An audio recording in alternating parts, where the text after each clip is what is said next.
वागर्थाविव सम्पृक्तौ वागर्थः प्रतिपत्तये जगतः पितरौ वन्दे पार्वती परमेश्वरौ पार्वती परमेश्वरौ। कालिदासेन प्रथमे एव श्लोके मङ्गलाचरणं कृतं पार्वती परमेश्वरौ वन्दितौ तेन। ततः अनन्तरं कथं सः स्वः अहङ्कारं परिहरति तद्विषये अस्माभिः दृष्टं। स्वयमेव मन्दः अस्मि किन्तु कवियशः प्रार्थी अस्मि इत्यादिकं सर्वम् उक्तवान्। पुनः यद्यपि अहं तादृशः योग्यः रघुवंशवर्णने नास्मि किन्तु अयं मम प्रयासः वर्तते। सन्तमहान्तः अत्र परीक्षार्थम् आगन्तुं शक्नुयुः। ते आगत्य अस्य रघुवंशमहाप्रबन्धस्य परीक्षां कुर्वन्तु इति कालिदासेन उक्तं। ततः अनन्तरं तेन रघुवंशीयानां राज्ञां वर्णनं सम्यक्तया कृतं, कथं ते आसन्। उदाहरणं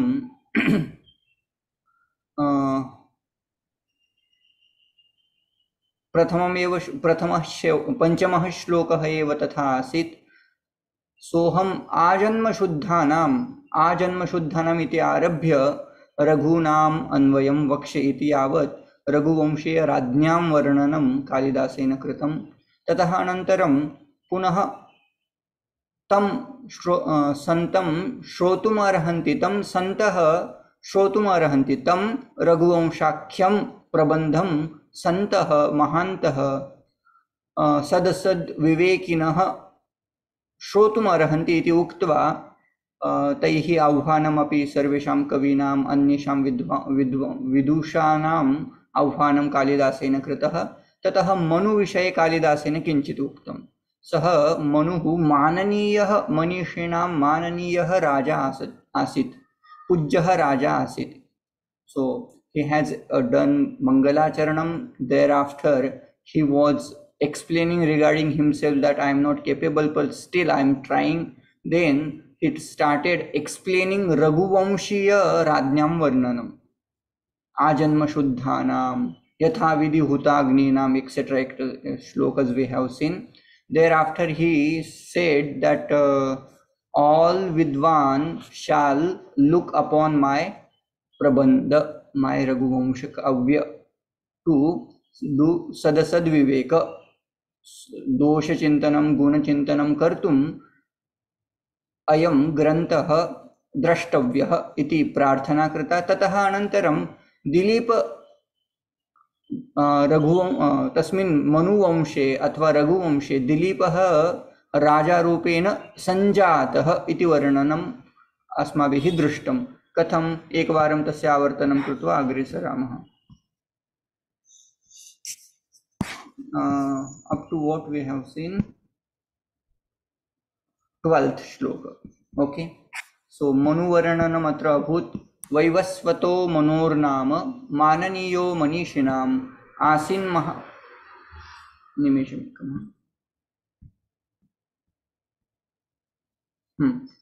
आसीन् महीक्षिताम् आद्यः प्रणवश्छन्दसामिव। यथा प्रणवः छन्दसाम् आद्यः भवति तथैव मनुः महीक्षितां नाम राज्ञां, सर्वेषां राज्ञां मनुः आद्यः आसीत्। पुनः कथम् आसीत् सः? मनीषिणां माननीयः आसीत्। तस्य नाम किम् इति चेत् वैवस्वतः, विवस्वान् इत्यस्य सूर्यस्य पुत्रः वैवस्वतः मनुः इति तस्य नाम आसीत्। सः अपि आद्यराजा अभूत् इति अर्थः। ततः अनन्तरं तस्मिन् एव तद्वंशे नाम मनुवंशे स्वीकर्तुं शक्यते अथवा सूर्यस्य वंशे, यतोहि सूर्यस्य पुत्र मनु खलु इति कृत्वा रघुवंशे शुद्धिमति कीदृशः वंशः, कीदृशः अन्वयः आसीत्? शुद्धिमति। सप्तमी, उभयत्र सप्तमी वर्तते, सति सप्तमी। शुद्धिमति तदन्वये शुद्धिमत्तरः प्रसूतः, शुद्धिमत्तरः दिलीपः प्रसूतः। दिलीपः अपि कथम् आसीत्? तस्मिन् शुद्धे वंशे शुद्धिमत्तरः, purest king who Dilipah. And what upama, what adjective has been used for Dilipa? So he says, Kalidasa says, Rajenduhu, Induhu nama Sreshtah, Radnyam Induhu इति राजेंदुहु, राजाओं में जो श्रेष्ठ है, ऐसा उसका अर्थ करेंगे।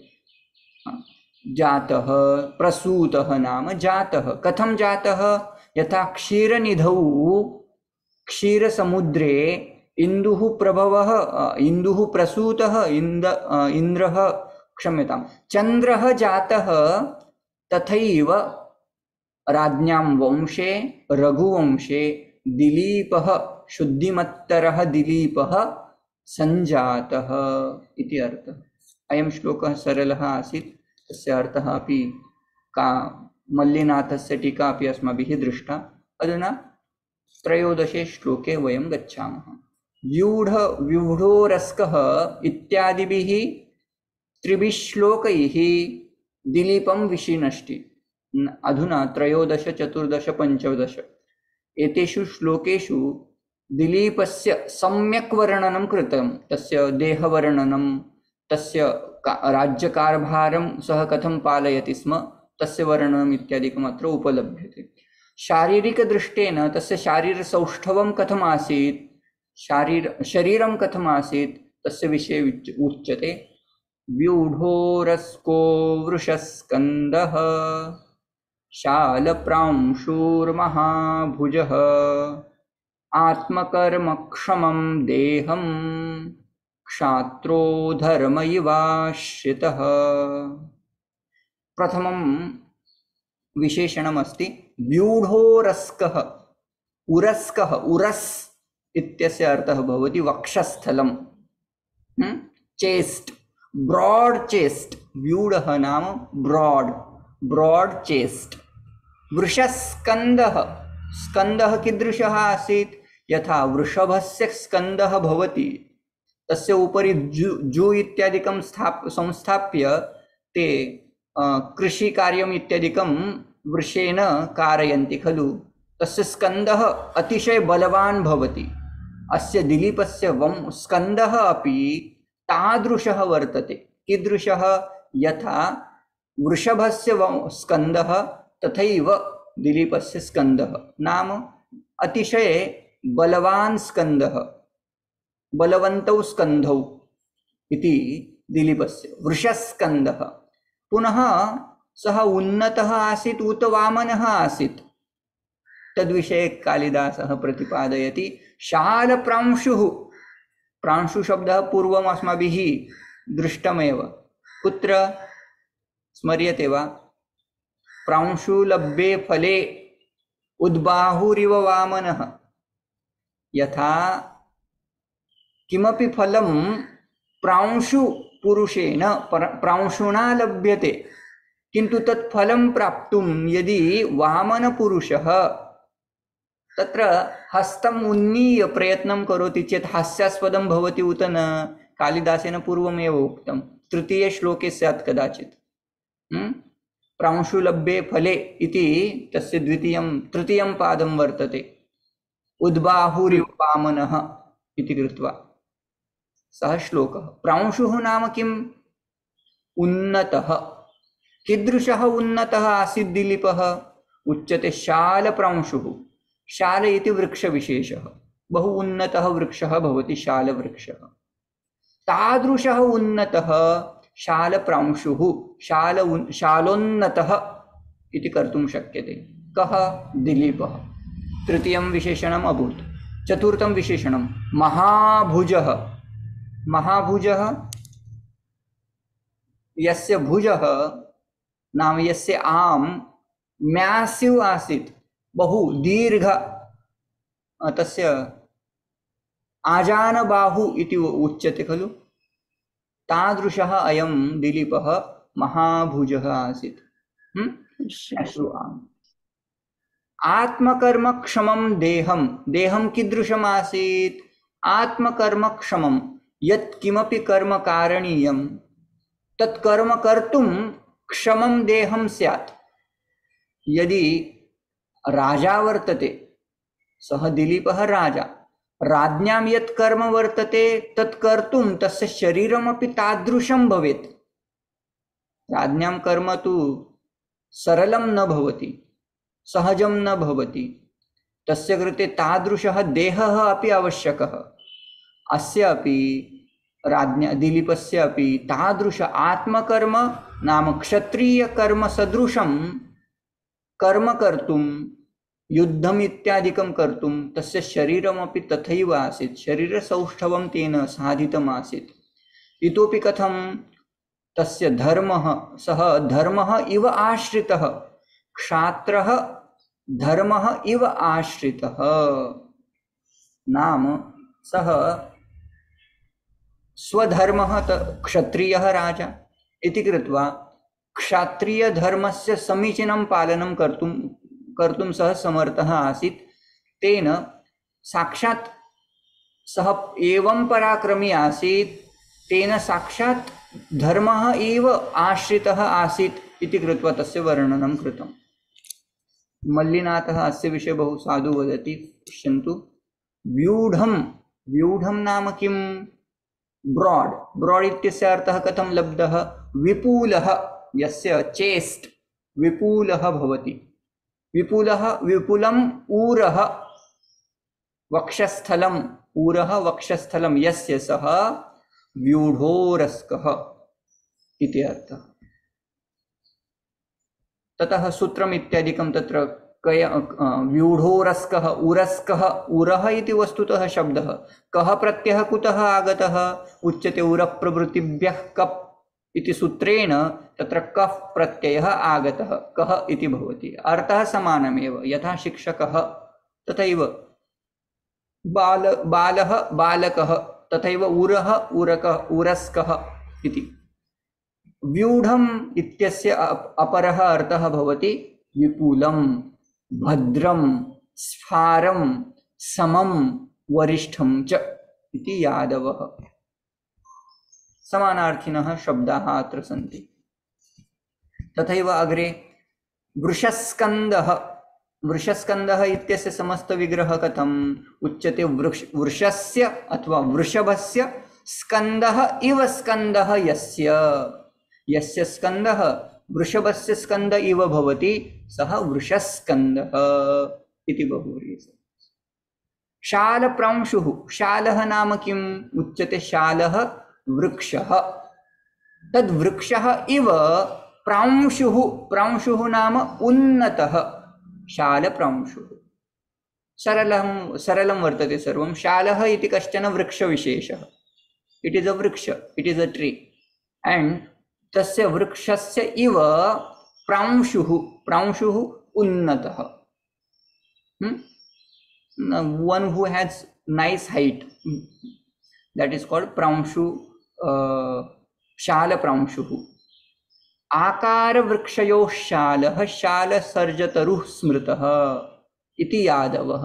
शालवृक्षविषये किञ्चित् उच्यते। अयम् एकः वृक्षस्य प्रकारः वर्तते, प्राकारवृक्षयोः। शाल सर्जतरुः, सर्जतरुः इति तस्य अपरं नाम स्यात्।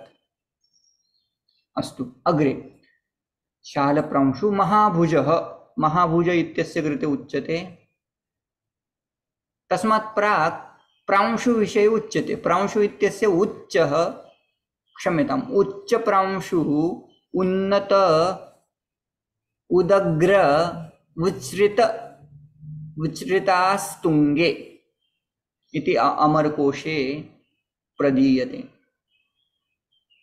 समानार्थिनः शब्दाः। महाभुजः महाबाहुः इति अर्थः। अग्रिमं किञ्चित् द्रष्टव्यं। हाँ, वदन्तु। Sorry, I have a question.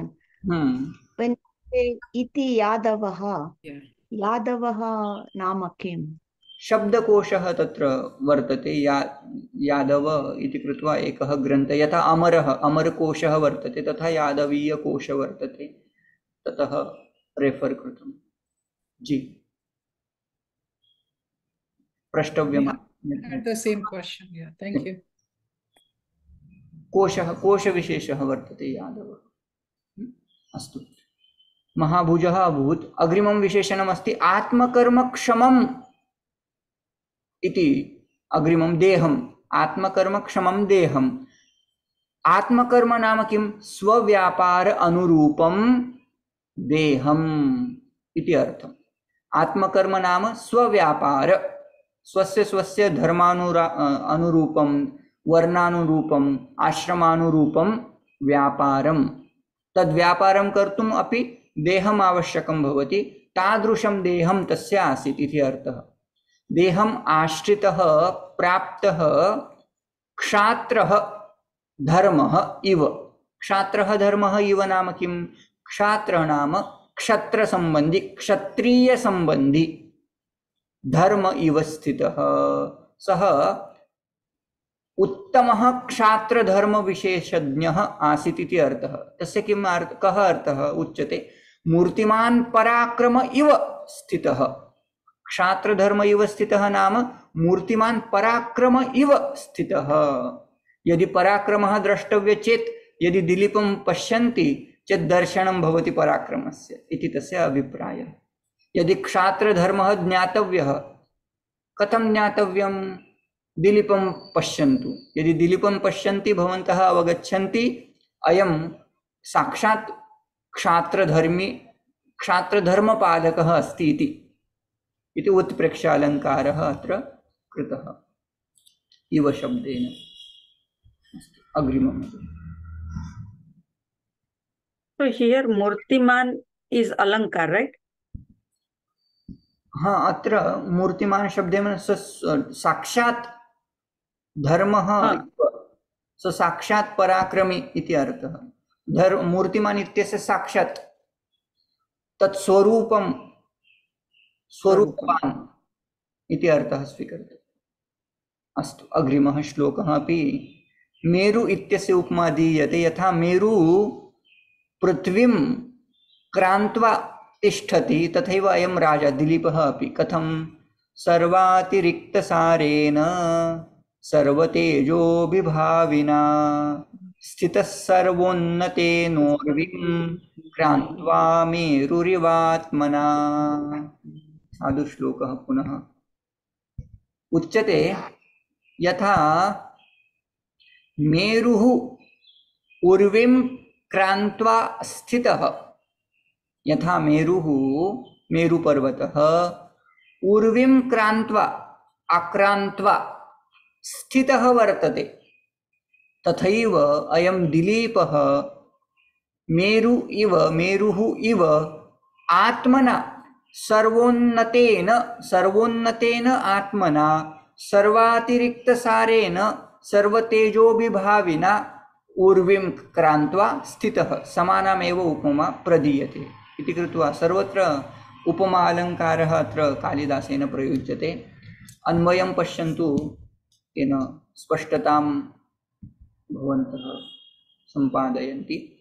मेरुः इव, यथा मेरुः पृथ्वीं क्रान्त्वा स्थितः वर्तते तथैव अयं दिलीपः अपि पृथ्वीं अथवा उर्विं क्रान्त्वा स्थितः।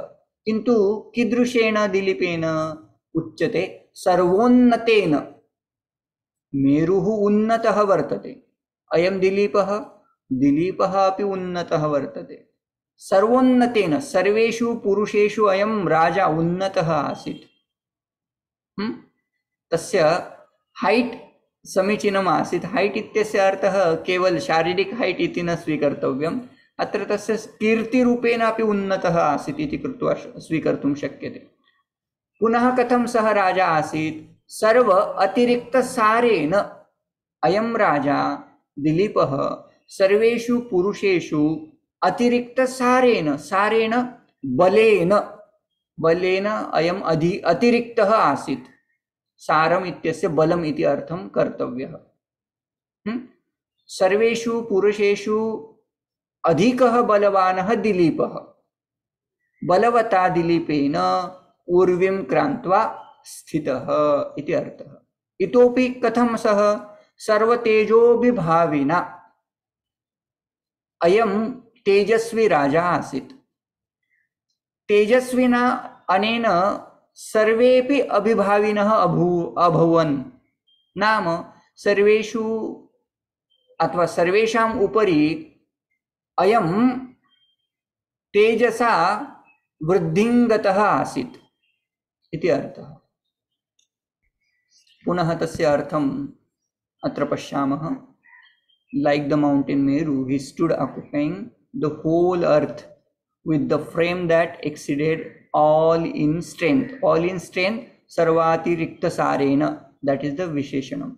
Then sarvatejo vibhavina, outshone all in luster and transcended in all majesty. Sarvannatena iti krutva tatra स्वीकर्तुं शक्यते। अस्तु, अत्र मल्लिनाथः किं वदति तस्य विषये किञ्चित् पश्यामः। सर्व अतिरिक्त सारेण, कः अर्थः अस्य?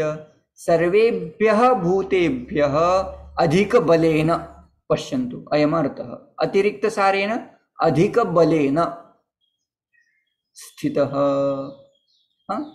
सबसे सब भूतों में अधिक बलवान कौन था? दिलीप था। उस बल से ऊर्विम क्रांत्वा स्थितः आसीत्, अपनी पृथ्वी को आक्रम्य स्थितः आसीत् इति अर्थः। नाम अत्र सारेण इत्यस्य बलेन अर्थः कथं कृतः उच्यते, तस्य कृते प्रमाणमस्ति अमरकोश। अमरकोशे सार इति शब्दस्य अर्थः भवति सारः बले स्थिरांशे इति अर्थः। बलम् इति अर्थः भवति ताकद्, पावर्, स्थिरांशः इति तस्य अर्थः भवति। अस्तु, अग्रिमं विशेषणम् अस्ति सर्वतेजोभिभाविना।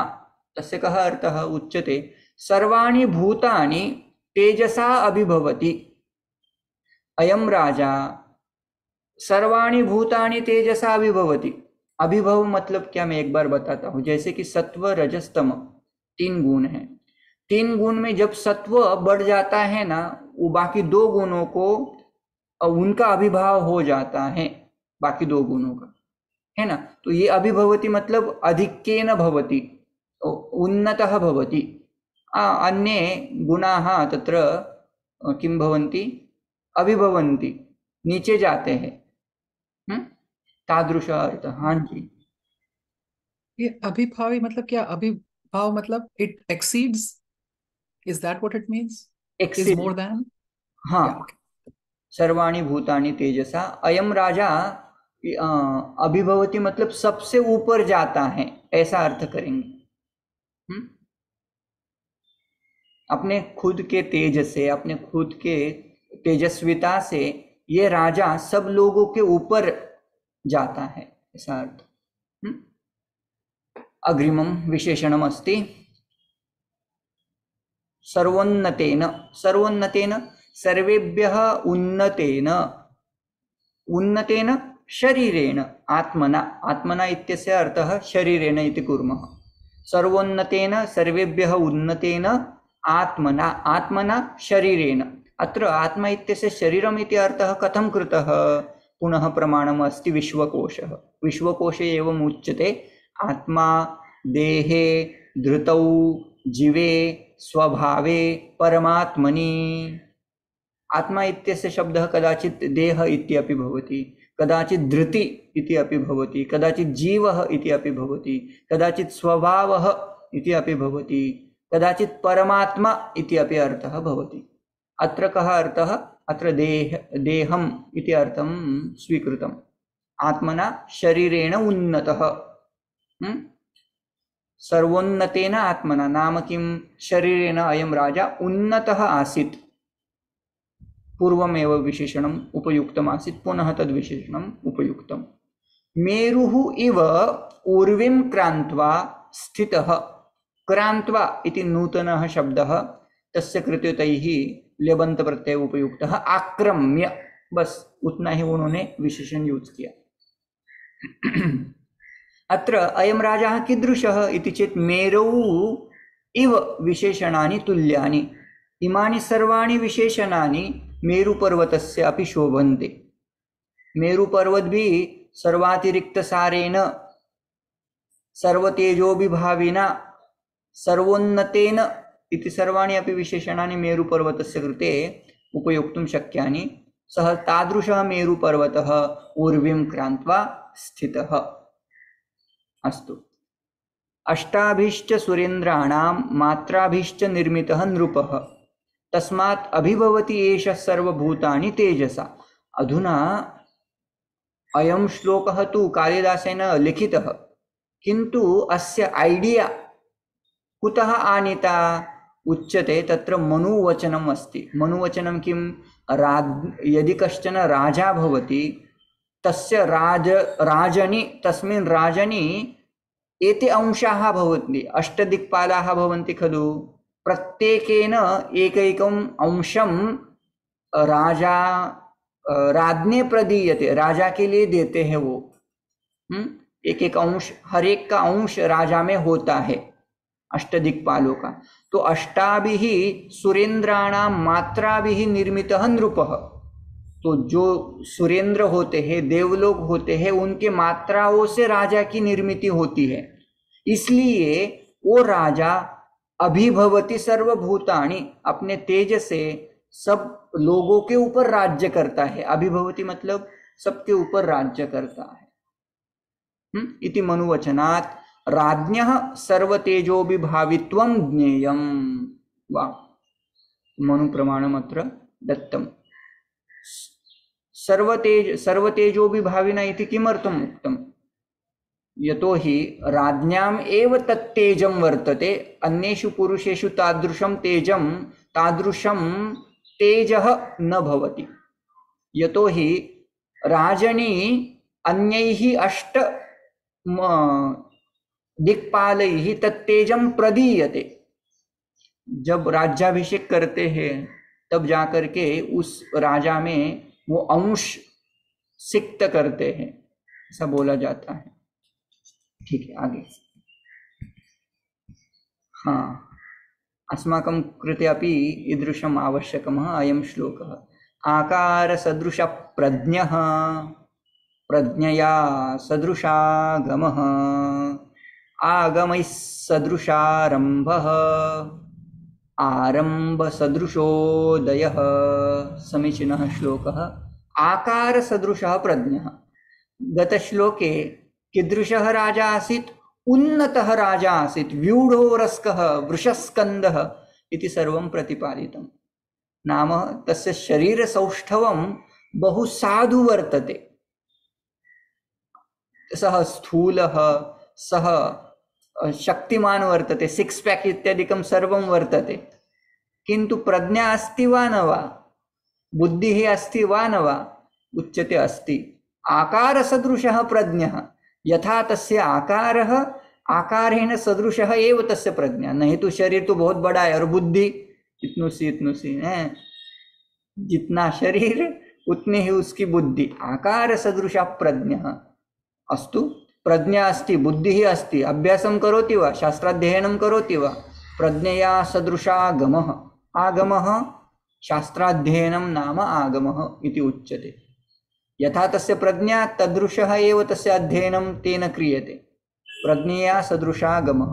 अस्तु, शास्त्राध्ययनं क्रियते, शास्त्रेषु विहितकर्म प्रायश्चित्तकर्म इत्यादिकं सर्वं प्रतिपाद्यते। यथा क्षत्रियधर्मः वर्तते तादृशं कर्म प्रतिपाद्यते। तत्कर्मानुरूपं कार्यं क्रियते वा राज्ञा? उच्यते आगमैः सदृशारम्भः। कर्मारम्भः अपि भवति। कीदृशं? यथाविधि उताग्नीनाम्, अस्माभिः पठितं पूर्वमेव। एते राजानः तादृशः।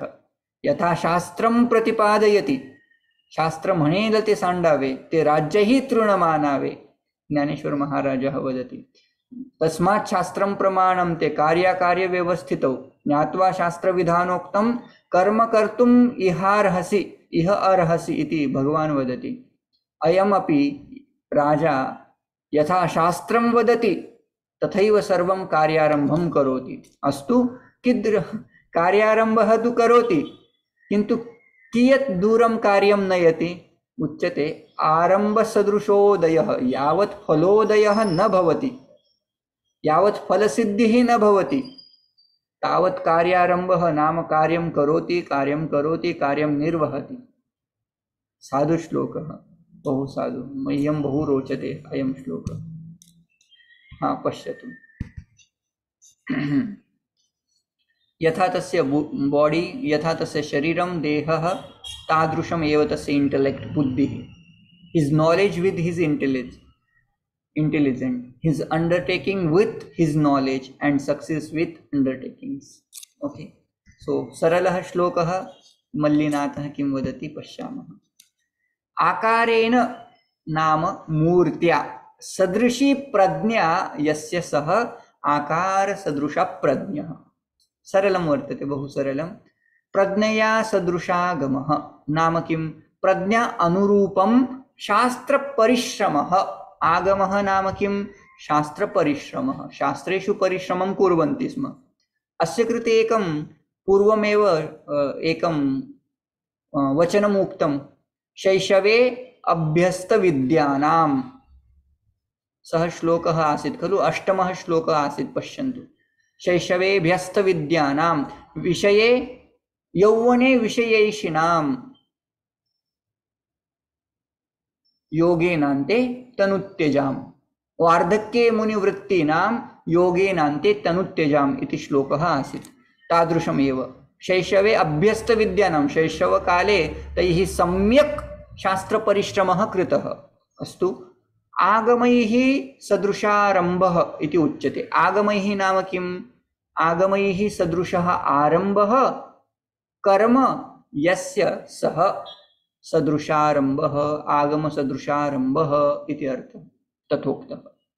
आरभ्यते इति आरम्भः कर्मः। सरलं व्याख्यायते। That agamaihi sadrisharambah karma yasya sa, that means just like what they would say in agamas, similar to that he did the karma rambha. Perform actions. He is a performer of action. So these are the adjectives of Dilipah. How Dilipa is? Akara sadrusha prajnah Dilipah. Prajnaya sadrusha agamah Dilipah.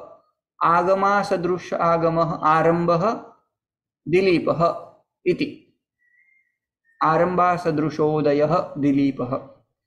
सर्वाण्यपि विशेषणानि दिलीपस्य कृते।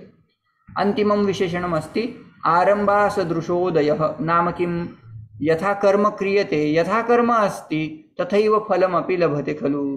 तत्सदृशः उदयः। उदयः नाम फलसिद्धिः यस्य, तथोक्तः इति अर्थः। सरलमस्ति, बहु सरलम्। अग्रिमः अयमपि एकः साधु। So he does the action what is said in agamas, and he is getting the result for those actions. He does a karma till he gets appropriate result. Aphalodaya karmanam, that visheshana was used right in 5th shloka. Soham ajanma shuddha. So he perseveres. So he perseveres in action till the desired result is obtained. Perfect. Yeah, correct. सह बभूव नाम अग्रिमं विशेषणं पुनः भीमकान्तैरनृपगुणैः स बभूवोपजीविनाम् अदृश्यश्चाभिगम्यश्च याधोरत्नैरिवार्णवः।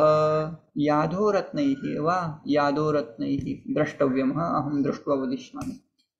सरलः श्लोकः अयम्। अयं राजा कीदृशः आसीत्?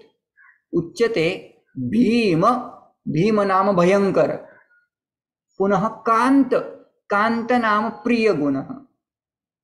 तस्य सकाशे भीमः गुणः अपि आसीत् भयंकर। जनाः बिभ्यन्ति स्म, बिभ्यति स्म।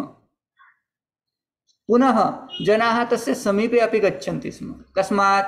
सः कान्तः आसीत्। कान्तः नाम यः रमयति इति कान्तः। उभयता गुणः आवश्यकः। यदि भीम गुणः अस्ति, केवल भीमः गुणः भयंकर गुणः अस्ति, कोऽपि तस्य सकाशे न गमिष्यति। यदि कान्तः गुणः अस्ति, तस्य उपरि जनाः गत्वा तस्य शिरसि उपविशेयुः। केवल कान्तः गुणः अपि नावश्यकः, केवल भीमगुणः अपि नावश्यकः। सः कान्त भीमकान्तगुणैः सः उपजीविनां राजा बभूव। कीदृशः? पश्यन्तु, अग्रिमम् अपि विशेषणं बहु आवश्यकम्। अदृश्य तथा च अभिगम्यश्च। अदृश्यः नाम प्राप्तुं दुष्करम्, अभिगम्यश्च नाम प्राप्तुं सुकरम्। नाम जनाः यदि गन्तुम् इच्छन्ति, भयमस्ति इति कृत्वा साक्षात् न गच्छन्ति। सः भयङ्करः अपि आसीत्। कस्मात्? यथापराधदण्डानाम् इति कनेक्षन् तत्र दातव्यम्। उदाहरणं किं दीयते? उदाहरणं क्षम्यताम्। Can we understand by this way? Vajradapi kathorani mruduni kusumadapi. Correct. That Visheshanam is perfect here. So actually Kalidasa is giving the Udharanam. Arnavah नाम समुद्रः। समुद्रः कथं भवति? तत्र यादांसि भवन्ति। यादांसि नाम जलचराः, भयङ्कर नक्रः भवति, तत्र शार्क् भवति, सर्वम् इति कृत्वा कोऽपि जनः समुद्रं प्रति न प्रविशति, समुद्रं न प्रविशति। कस्मात्? भयङ्कर जलचराः तत्र वर्तन्ते। किन्तु केवलं जलचराः एव वर्तन्ते वा? न, रत्नानि अपि भवन्ति खलु इति कृत्वा जनाः प्रविशन्ति। भयमपि भवति किन्तु रत्नानि भवन्ति खलु, जनाः प्रविशन्ति। तथैव अयं राजा भीमः अपि आसीत्, भयङ्करः अपि आसीत्, किन्तु कान्तगुणैः युक्तः अपि आसीत् इति कृत्वा अयं पश्यन्तु। बोधगुणः, भीमगुणः अपि आवश्यकः, तथा कान्तगुणः अपि आवश्यकः। अधुना पश्यन्तु अयं कीदृशं वदति। भीमैः कान्तैः नृपगुणैः, भीमैः कान्तैः भीमकान्तैः समस्तपदं कृतं। नृपगुणैः, नृपगुणाः के भवन्ति? राजगुणैः, राज्ञां गुणाः के? तेजः, प्रताप आदिभिः। यदि राज्ञां गुणाः द्रष्टव्याः चेत् क्षत्रियस्य ये गुणाः भवन्ति तत् गीतायाम् अष्टादशे अध्याये उच्यन्ते क्षत्रियधर्माः। युद्धे चापि अपलायनं, यः युद्धात् न पलायते तादृशः क्षत्रियः भवेत्। तादृशः गुणाः राज्ञां भवन्ति। तेजः, प्रतापः इत्यादिकं सर्वं। पुनः कीदृशानि उच्यन्ते? कुल, शील, दाक्षिण्यादिभिः। कुलशील, कुलानुरूपं शीलं स्वभावं तस्य। रघुकुल अनुरूपं स्वभावः। एकनिमेषः एव अवशिष्टः, अग्रे गच्छामः। सः दिलीपः उपजीविनां नाम तस्य आश्रितानां जनानां यादोभिर्जलजीवैः। यत्र यादः, वस्तुतः अत्र किञ्चित् यादो इति भवेत्, तत्र टाइपो वर्तते। यादो रत्नैः नाम, यादो नाम यादांसि जलजन्तवः इति अमरः। यादांसि नाम जलजन्तवः। रत्नः नाम किं? रत्नः नाम रत्नानि, जानन्ति एव, सरलमस्ति इति कृत्वा न दत्तम्। अर्णवः इव अदृश्यः। अदृश्यः नाम अनभिभवनीयः, जिसके ऊपर कुछ कंट्रोल नहीं ले सकते, ऐसे अदृश्य। अभिगम्य नाम आश्रयणीय। स बभूव, सः अर्णवः इव बभूव, सः सागरः इव